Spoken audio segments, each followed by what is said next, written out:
Bupati Musi Banyuasin Dodi Reza Alex Nurdin yang ditangkap oleh KPK karena dugaan korupsi merupakan anak dari Alex Nurdin yang merupakan mantan Gubernur Sumatera Selatan yang kini juga mendekam di tahanan usai ditetapkan sebagai tersangka atas dua kasus dugaan korupsi. Mirisnya, dua kepala daerah dengan status anak dan bapak ini terjerat kasus korupsi. Nah, namun kita harus ingat bahwa ini bukan kali pertama KPK menangkap praktik korupsi dengan latar belakang politik kekerabatan atau politik dinasti. Kita akan simak ini beberapa kasus korupsi yang melibatkan politik kekerabatan yang sudah dihimpun datanya oleh tim Litbang CNN Indonesia. Ini dia yang pertama, yang baru-baru ini terjadi hubungannya ayah dan anak. Pada Jumat lalu, Dodi Reza Alex Nurdin terjerat operasi tangkap tangan ya, di mana dilakukan oleh Komisi Pemberantasan Korupsi dan Dodi kemudian ditetapkan sebagai tersangka kasus dugaan suap terkait pengadaan barang dan proyek pembangunan infrastruktur irigasi di Dinas PUPR. Ya. Kemudian KPK juga menduga jumlah uang fee yang sebenarnya akan diterima Dodi ini adalah 2,6 miliar. Tapi saat OTT, KPK menemukan 1,5 miliar dari tas dan ada pula 270 juta rupiah dari kantong plastik ya. Diduga uang ini akan digunakan untuk kepentingan partai politik. Dodi saat ini memang menjabat sebagai ketua DPD ya dari Partai Golkar di Sumatera Selatan.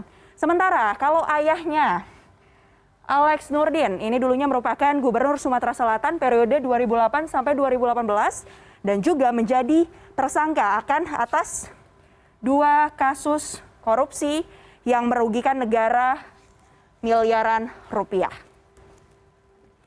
Selanjutnya, kita ke Kabupaten Kutai Timur di mana ada sepasang suami istri yang ditangkap pada Juli 2020, yaitu ada Ismunandar dan juga Encek Virgasih ya. Keduanya ini menjadi tersangka kasus suap proyek pekerjaan pembangunan daerah Pemkat Kutai Timur. Jadi kalau suaminya ini Bupati Kutai Timur, kalau istrinya Ketua DPRD Kutai Timur.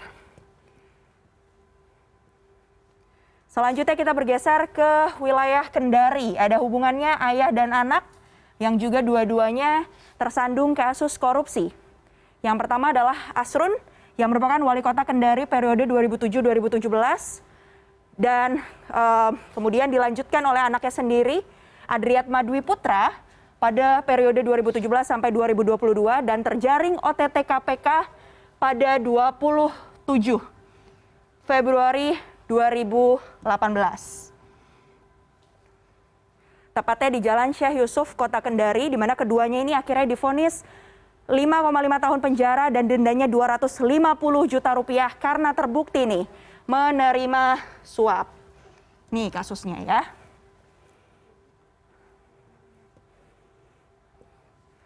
Lalu ada pula ayah dan anak lain yang ditangkap karena kasus korupsi.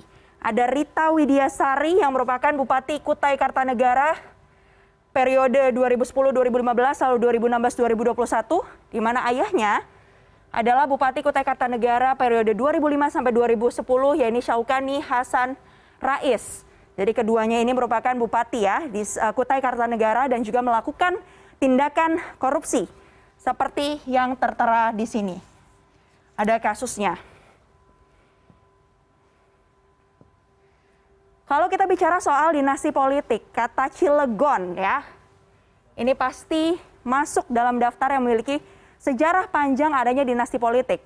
Termasuk ternyata di bidang dinasti politik yang ada kaitannya dengan korupsi. Ada ayah dan anak lagi-lagi yang terjerat kasus korupsi, Tubagus Aat Syafaat, Wali Kota Cilegon periode 2005 sampai 2010 yang terjerat kasus korupsi pembangunan tresel dermaga pelabuhan di Kubang Sari ya, Cilegon, Banten.